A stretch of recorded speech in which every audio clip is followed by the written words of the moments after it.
everyone, this is Yvonne. I had the honor to interview David Karvala, who's an activist from Barcelona, about different political systems we have and thinking about alternatives we might need in the future. For example, Marxism or socialism and different other parts we talked about.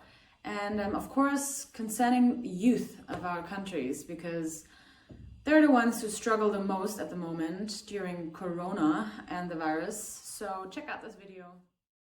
So, hello, David. Thank you for having time for us to talk to me today. Well, pleased to be here. Thank you for calling me. Yes, thank you very much. Before I introduce you, I'd like to ask you yourself, because you're a man of many interests, if you'd like to introduce you in one sentence, who you are. Oh, difficult to say in one sentence. I suppose I'm an activist in Barcelona, in Catalonia, against racism and the far right, but also generally against capitalism, activist for socialism from below. And how did you become what you are today? So where are your interests from? That's a long story. I suppose I started becoming involved in politics a bit as a student in the Anti-Nazi League against the fascists in Britain in the late 1970s, who were defeated by a united struggle. Then in the 1980s, I became involved in sort of more Marxist, anti-capitalist politics on the basis of socialism from below, but also always combining the idea of Marxist analysis with broad struggles, like the people that started Unite against the movement, United Movement Against Fascism in Britain. And I've been living in Catalonia since 1993. And so with that vision and working with people here, I'm involved in a small group here called Marx 21 and in Unite Against Fascism and Racism in Catalonia, which is a very broad movement with all the unions, left parties and neighbors organizations and so on. Before that, I was involved in the anti-war movement. I've also worked in the struggle for the right to decide of Catalonia. I worked for a year with Òmnium Cultural, which is a very big organization, civic organization for Catalan rights and culture. I was involved in trying to build international solidarity with Catalan rights, something called With Catalonia. There were actually actions in Austria and other countries around the world. So I'm involved in lots of different things, and it's a long story that if we had 2 hours, I could tell you all of it. I think it's a brief introduction. It's really good for us to start. I have a very contrary question for you for first. What means Marxism to you? Marxism means obviously different things to different people. For some people, it's like the big enemy, something terrible and dictatorship and so on. For other people on the left, I suppose to put it crudely, they actually like the dictatorships that existed in Eastern Europe. For me, Marxism that comes from Marx is a series of ideas and analysis that help us to understand the world so as to change it. And part of that changing the world and trying to establish a better world includes as a central element democracy, but not a sort of fake democracy of, you know, here are two almost identical parties and you can choose which one will exploit us, but real ordinary people's democracy, workers' democracy. And this comes out of struggles naturally, actually. So Marxism isn't something, a strange theory invented by some strange German guy 150 years ago. It is actually something that grows naturally out of ordinary struggles. Earlier I was looking at stuff from Nigeria, where they're currently fighting against police brutality.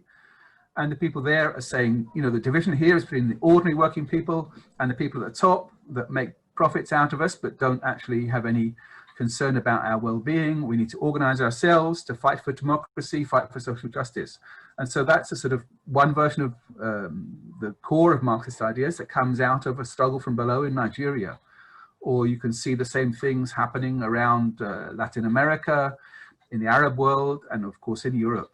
So I think Marxism isn't a weird theory, isn't something that justifies, say, Stalin or China. It is something that is part of democratic struggles from below, but real democracy, not just the sort of semi-democracy that we've got now, like in America, where you can choose between Trump and Biden.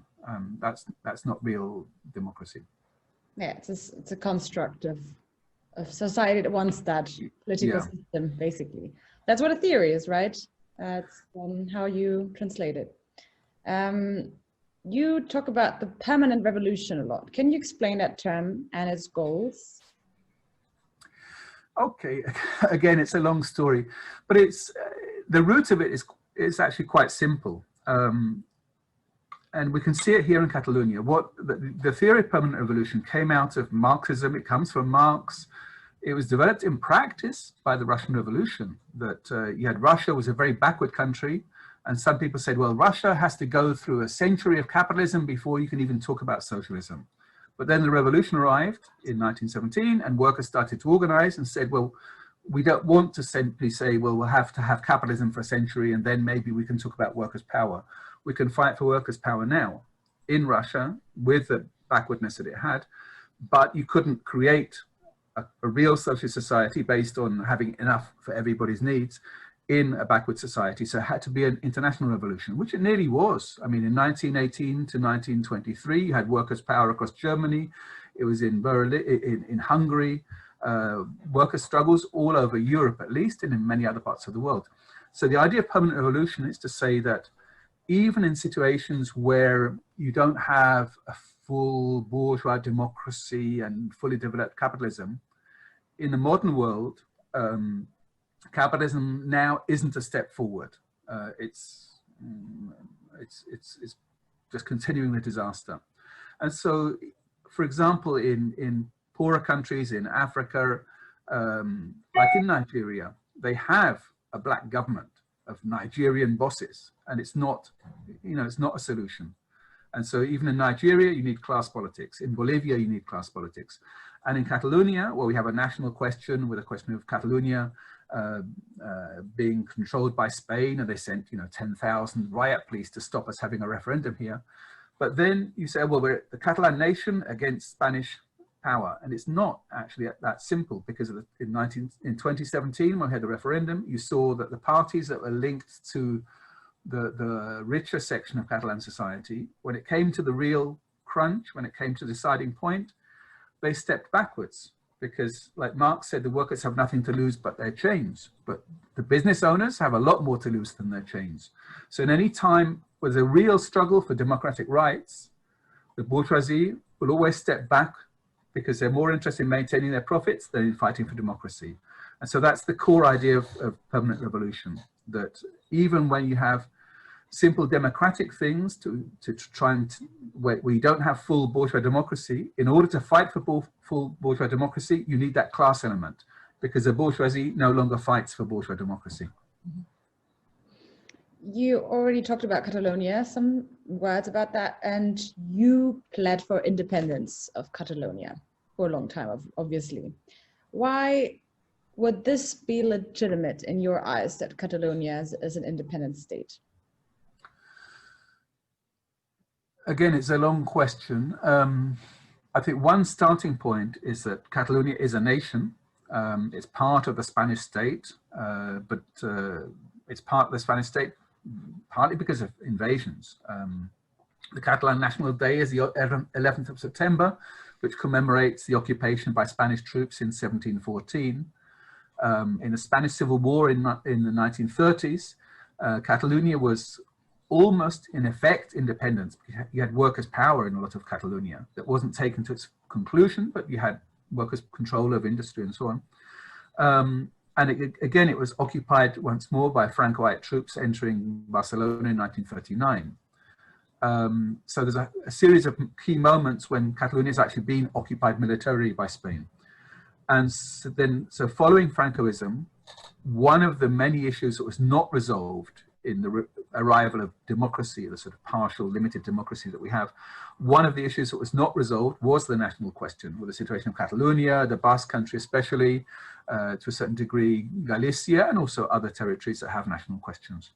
And so the Spanish Constitution actually puts a block on the right of those nations that make up the Spanish state to have their right to decide. It says they can't even vote on that. The Spanish army has the duty to maintain the unity of the Spanish state. So it's a democratic question. And so as a Democrat, as I said before, Marxism is to do with social justice and democracy. As a Democrat, I defend the right of the Catalan people to decide their future. Just as a basic principle, the same as I defend the right of the Scottish people to decide their future and to break with Britain if they want to. Then beyond that, I think right now, given the blockage that we have in the Spanish state, there's now the rising right-wing party of Vox, Podemos, that seemed promising on the surface when it appeared in 2014, is now part of a mainstream government with the Social Democrats. A mainstream government that, for example, has just reopened the migrant prisons. They're called the centers of internment of foreigners. It's people who've not committed any crime but just don't have their papers in order. They're put in effectively in a prison. And they were closed for the beginning of confinement, but they've now been opened by the government of the Socialist Party and Podemos. And so in Spain right now, there's a serious blockage, and also the courts in Spain. We have 9 political prisoners from the Catalan independence movement, whereas Nazis who've carried out Nazi fascist attacks go free on technicalities. So there's a blockage in Spain, and the struggles in Catalonia over the last few years offer a way of breaking through that blockage. If Catalonia becomes independent, I think it offers 2 things. One is that Catalonia becoming independent would not be just simply a question of changing the Spanish flag for the Catalan flag and things carrying on as normal. The general demand within the Catalan society is to have a sort of constituent process to say what sort of society do we want, to have more social justice, more democracy, and so on. And also I think for Spain itself, breaking open that straitjacket of the constitution that came out at the end of Francoism could be an opportunity for people across Spain to say, look, this isn't what we want either. So the Catalans have gone, partly for national reasons, but for other reasons as well. But whether we live in Andalusia or in Madrid or in Aragon or wherever in the Spanish state, we actually do want changes as well. And so I think in that way it opens up all sorts of possibilities. And also finally, Spain is an imperialist power, a historic imperialist power in terms of Latin America. And even now, many Spanish multinationals dominate sectors of the economy in Latin America. So breaking up the Spanish state, I also think has positive elements for people in Latin America. So the Spanish state that has been controlling their water or their telephone system or their gas supplies would then be that much weaker because of the breaking off of Catalonia. So I think as an international aspect as well. Mm-hmm. Yeah, breaking up states and getting or achieving freedom is a good point. You also criticized the capitalist system now several times, and reading articles, you might say that human rights will always take second place in a capitalist system. And do you think we must rethink the state as a whole to get those human rights further? Well, I think rethink and actually struggle for a real social change. I mean, if human rights came second under capitalism, well, I suppose under capitalism first is profits, and then second or third, there's not much space for that because everything is dominated by profit. So, I mean, second place is like, you know, it's like in a race with only a gold medal and nothing else. If you don't win, then you lose. And what? It's like coming second in a chess match, you know, you lost. Yes. So I think capitalism is a system dominated by the need for profit. And even if you said, oh, we'll take, you know, if we win governmental power in this or that country is still part of an international system dominated by profit. So if you don't exploit your workers as much as your neighboring countries exploit their workers, then your country will lose, just as if it was a company in Vienna that wasn't profitable, and so it ended up going bust. And the same thing can happen to a country. So I think it's an international problem that we have to fight in every neighborhood, in every town, in every country, and internationally. But I think really that the point is, on the one hand, it seems something like a massive task that's almost impossible. How can you possibly overthrow the system that controls the whole world? On the other hand, that precisely because it's a system that only benefits, let's say, 1% of society. I mean, it's one of the expressions of 99% versus 1% is something that comes out of the Occupy movement in Wall Street in America. And it's a brilliant summary, a simplification, a summary of the Marxist idea of class, that we live in a society that's dominated and benefits 1%, and we are the 99%. And so, in fact, for the 1%, the real question is, how is it possible for them to continue maintaining control despite having a system that clearly doesn't work? If we look at the wars, we look at the environmental disaster, we look at the coronavirus, that is also a product of this system. It's again a long debate, but it's a part of the system. And the whole series of things that capitalism, the disasters that capitalism produces, and a system that only benefits 1% of society. I mean, how is it possible for them to maintain their control? It should be possible for the other 99% to say, look, you know, we'll push you aside, we'll have a society that actually benefits the majority. And that's what's underlying the struggles going around the world, from Chile to Nigeria to Beirut to China to Thailand and across Europe as well. And so the real question is, you know, what's taking us so long? Or is there any alternative that can conquer this? That's the other question, if so.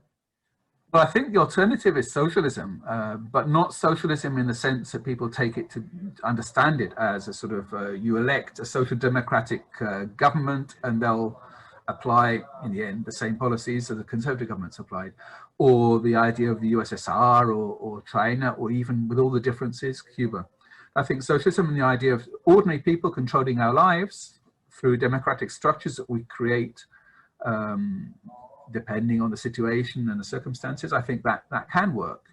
It worked briefly in Russia, but every time there's a massive upsurge in struggle, people organize themselves collectively in different ways. I mean, even on a lower scale. Here in 2011, we had the Indignados movement, the 15th of May movement, and people were organizing in squares. In Poland, in 1980, with Solidarność, you had self-organization from below, and like there were still food queues, but people organized committees in the food queues so that people old or unwell didn't have to stand in line.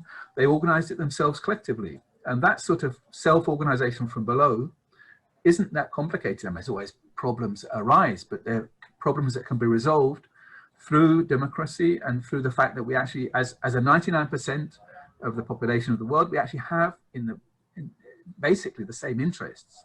That it's not in the interest of any of us to destroy the planet through environmental disaster or nuclear war.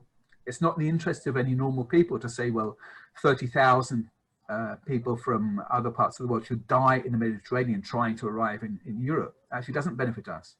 That system only benefits that 1%. So it's not easy to get from one thing to the other, but the idea of genuine social society, socialism from below, with self-organization from below, actually could be a much better system than what we have now. And to get to it, well, we have to fight on the basis of struggles from below, on the basis of democracy. So it's not easy, but in a sense, it's common sense. So that's the system, socialism, the system you would present the Catalonian government as an alternative. Could you say that? I wouldn't present it to the Catalan government because they're, well, some of them are, a large part of the Catalan government right now are fairly right-wing, linked to the Catalan businesses who would be the part of that 1%. So it's not a question of saying, you know, here's a proposal for a government within the existing system. It's more a proposal for the ordinary people that we form part of that 99%, to say we do need an alternative to capitalism because capitalism is leading us to disaster, or if we're not already in disaster. And the alternative, I insist, isn't simply changing the people we vote for. It's not having an invasion by some Soviet Red Army that then installs some sort of dictatorship. That's not an alternative, because that actually ends up being capitalism, but with state control instead of private control. So the alternative would be on the basis of the struggles. And so we have no alternative really than to continue the different social struggles that we're involved in.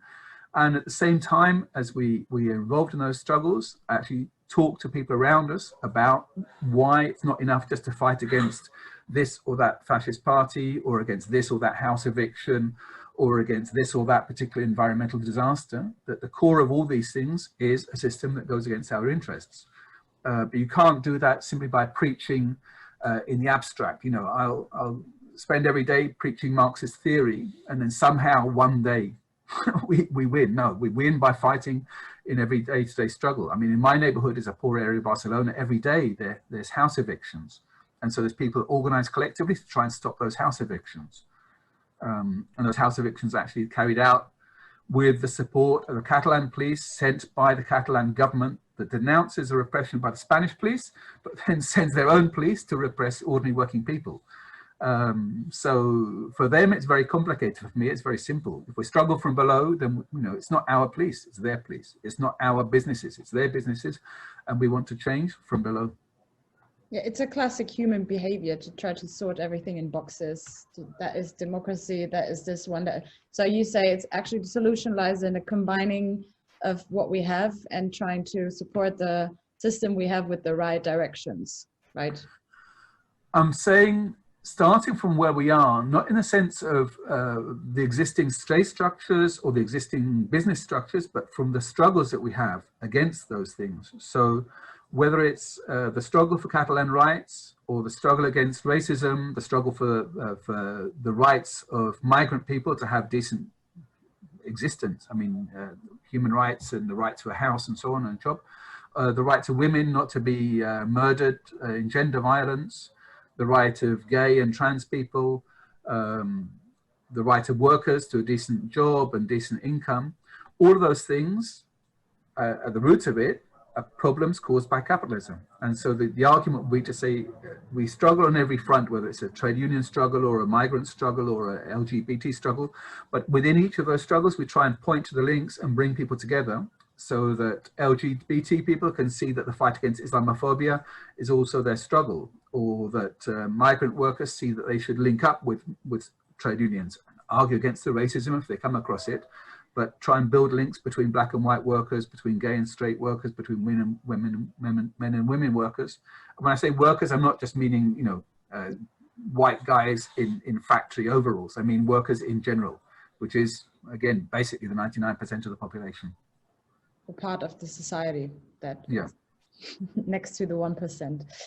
I have a last question for you. It's more general, but I think it's very important for people my age and others, because we have a very confusing world at the moment with a lot of political directions and a pandemic two-front war at the moment. Those are for and those are against, and the mass media that is very disorienting at the moment because you don't know who to trust, really.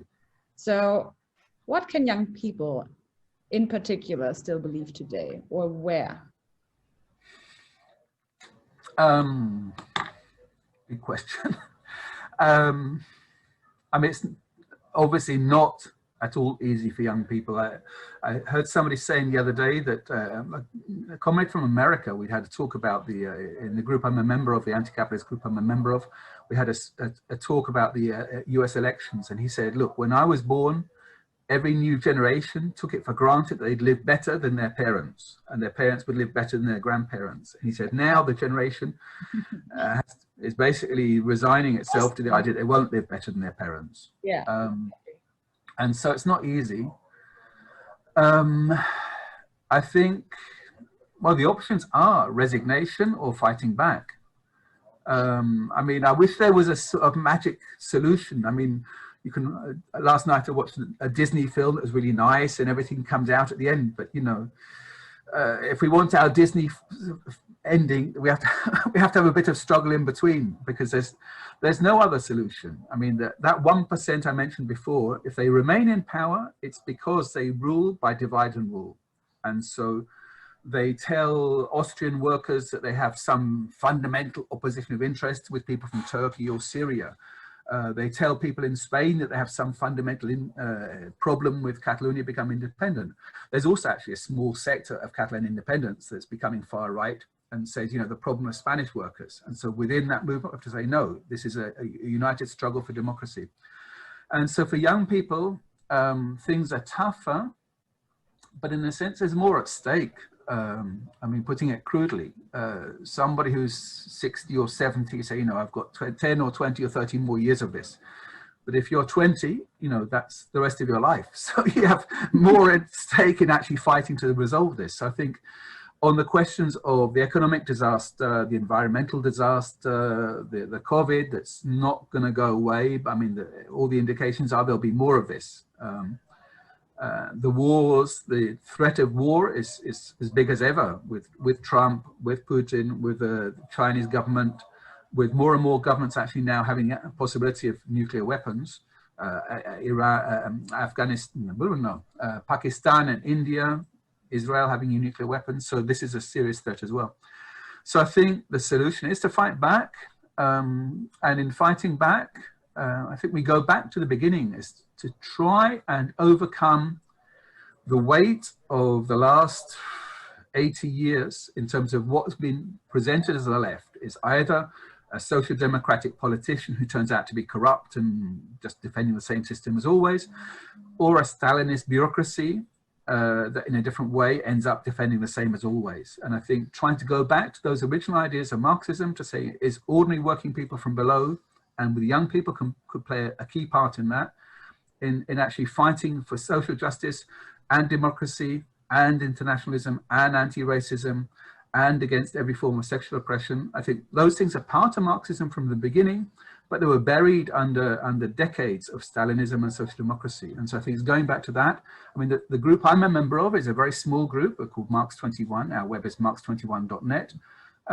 But we're finding that more and more young people and migrant people, and particularly women migrants, are finding that those ideas make sense. Not just being preached from a university, but being put into practice in day-to-day struggles against racism and fascism, against climate change, for social justice in all sorts of ways. And so I'd say it's not easy. On the other hand, I mean, you have social networks partly you have all sorts of rubbish and racism that comes from social networks. But I mean, I started being active politically when the most you had was telephone and a letter through the post, and it was possible to struggle. And so now it's easier. I mean, we're having this conversation now much more easily than we would have done even a few years ago. So the means are there. I mean, capitalism created its own gravediggers, is something that Marx said 170 years ago. So those gravediggers are now include young people fighting for democracy in Nigeria, in Lagos, the people that defeated the old fascist constitution in Chile just this week, people in Thailand fighting against the monarchy, people across the Arab world that had the Arab revolutions in 2011, but still periodically come out on the street, even Sudan. So those struggles are going on around the world more than ever before. And so young people in Vienna, in Austria, and across Europe form part of an international class. If they're rich, then, well, I'm not interested in them. But ordinary working people, whether they're young or old, form part of the same class. We're part of that 99%. And so we can change the world, but it's hard work, but it's possible. And the other thing is there's no other alternative. So let's get on with it. All right. Yeah, thanks, David, for the interview. Well, thank you. Thank you very much. And we'll be in touch. Definitely. Okay. Good one. Thank you. Okay, bye. Bye.